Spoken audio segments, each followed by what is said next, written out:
السلام علیکم. Class 5th primary subject Urdu. سون أزیُک ٹاپک چھُ دوستی. رِوِجن چھُ اَتھ دوٚیِم رِوِجن اَکہِ لَٹہِ چھِ أسۍ کوٚرمُت. پھوٗلے نہ سمانا پٮ۪ٹھ کَنۍ چھِ مُشکِل الفاظ لیکھمٕتۍ. پھوٗلے نہ سمانا سُہ گوٚو واریاہ زیادٕ خۄش گژھُن. بہت خوش ہونا. ایک جان دو کلب ایک جان دو جسم گہرے دوست. تفریح گو سحر صحت افزاؤک مطلب چھُ صحت بخش. دوستی. احمد اور ندیم بچپن کے دوست تھے. دونوں ہم جماعت تھے اور ایک ہی اسکول میں پڑھتے تھے. دونوں کے گھر پاس پاس تھے. دپان احمد تہٕ ندیم ٲسۍ کیٛاہ بچپنٕکۍ دوس. دۄشوے ٲسۍ أکسٕے کلاسس پران. سکوٗل تہِ ٲسۍ أکسٕے سکوٗلس منٛز تہِ ٲسۍ پران تہٕ دۄشوٕنی گھر ٲسۍ نزدیک نزدیک ہمسائے ٲسۍ. اسکول بھی ایک ساتھ جاتے تھے. اسکول تہِ ٲسۍ اکٹھے گژھان. پڑھائی ہو یا کھیل کود دونوں ساتھ ساتھ نظر آتے تھے. پرُن آسیا یا گِنٛدُن آسیا دۄشوے ٲسۍ اکٹھے نظر یِوان. وقت گزرنے کے ساتھ ساتھ ان کی دوستی گہری ہوتی گئی. دپان یوٗتاہ وقت گُزریو اکھ ؤری 2 رٮ۪تھ 2 رٮ۪تھ یِہنٛز دوستی تہِ لٔج گہری گژھنہِ. گرمی کے دن تھے. اسکول میں ایکسکرشن کا پروگرام بنا. بچوں کو جب اس کی اطلاع ملی تو وہ خوشی سے پھولے نہ سمائے. دپان گرمی ہٕنٛدۍ دۄہ ٲسۍ سکوٗل ووٚنُکھ آز گژھو وۄنۍ ایکسکرشن پِکنِک گژھو. یِتھُے پِکنِک چھُ آسان تمہِ ساتہٕ چھِ سٲری شُرۍ خۄش گژھان. یِم تہِ گٔے خۄش. پِکنِک کی تیاریاں زور شور سے شروع ہوئی. لڑکوں نے اپنی الگ الگ ٹولیاں بنا لی. احمد اور ندیم نے بھی کچھ لڑکوں کے ساتھ مل کر اپنی ایک ٹولی بنا لی. پھر آپس میں طے ہوا کہ کون کیا کیا پکوان گھر سے بنا کر لائے گا. دوسرے دن سب لڑکے ہنسی خوشی اسکول پہنچے. اسکول کے باہر بسیں کھڑی تھیں. لڑکے ان میں سوار ہوئے. اساتذہ بھی ان کے ساتھ. بسیں ان کے ساتھ تھے. بسیں پہلگام کی طرف چل پڑی. احمد اور ندیم بس میں ایک دوسرے کے ساتھ بیٹھے تھے. دونوں بہت خوش تھے. پہلی بار ایک ساتھ شہر سے دور تفریح کے لیے جا رہے تھے. بس میں دوسرے بچوں کی طرح وہ بھی آپس میں ہنس کھیل رہے تھے. ایک دوسرے کو لطیفے سنا رہے تھے. گا رہے تھے. چند گھنٹوں میں وہ پہلگام پہنچ گئے.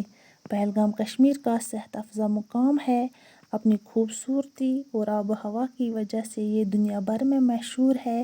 احمد اور ندیم نے پہلگام کے بارے میں سنا تو تھا لیکن آج پہلی بار اپنی آنکھوں سے دیکھ رہے تھے.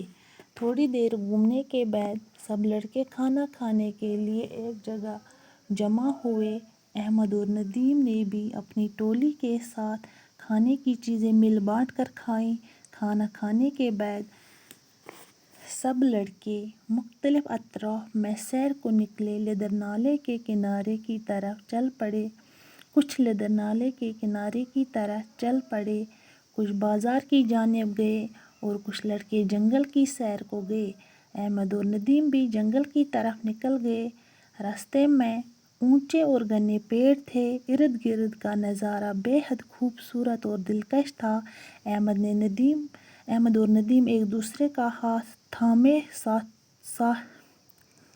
تھامے ساتھیوں کو پیچھے چھوڑ کر آگے نکل گئے. انہیں اس بات کا خیال نہیں رہا کہ گھنے درختوں اور جھاڑوں میں گزرتے ہوئے بہت دور نکل گئے ہیں.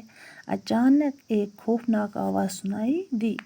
جنگل کی خاموشی میں اس آواز نے دونوں کو ڈرا دیا. اتنے میں احمد کو تھوڑی ہی فاصلے پر ایک ریچھ نظر آیا. ریچھ ان کی طرف آ رہا تھا. احمد نے ندیم کا ہاتھ فوراً جھٹک دیا اور پھرتی سے ایک پیڑ پر چڑھ گیا. ندیم نے جب ریچھ کو اپنی طرف آتے دیکھا تو اس کے منہ سے چیخ نکل گئی. اس نے احمد کو پکارتے ہوئے کہا احمد مجھے بچاؤ.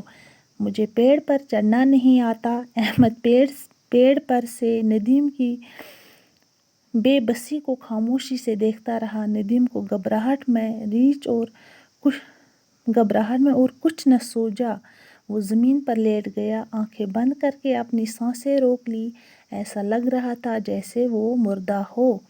ریچھ نے قریب آ کر ایک لمحہ کے لیے اس سے سونگھا اور آگے بڑھ گیا. تھوڑی دیر کے بعد ندیم نے ادھ کھلی آنکھوں سے دیکھا کہ ریچھ جا چکا ہے۔ اس کی جان میں جان آئی۔ وہ کپڑے جھاڑتے ہوئے کھڑا ہوا اور احمد کی طرف دیکھنے لگا۔ احمد کی بے وفائی سے اسے بہت دکھ ہوا۔ اس سے یہ توقع نہیں تھی کہ احمد مصیبت کی گھڑی میں اسے اکیلا چھوڑ دے گا۔ احمد نے جب دیکھا کہ ریچھ جا چکا ہے، وہ پیڑ سے نیچے اتر آیا اور ندیم سے کہنے لگا، شکر ہے کہ بچ گئے، لیکن یہ تو بتاؤ کہ ریچھ تمہارے کان میں کیا کہہ رہا تھا؟ ندیم مسکرا کر بولا، ریچھ مجھ سے کہہ رہا تھا کہ دوست وہی ہے جو مصیبت میں کام آئے۔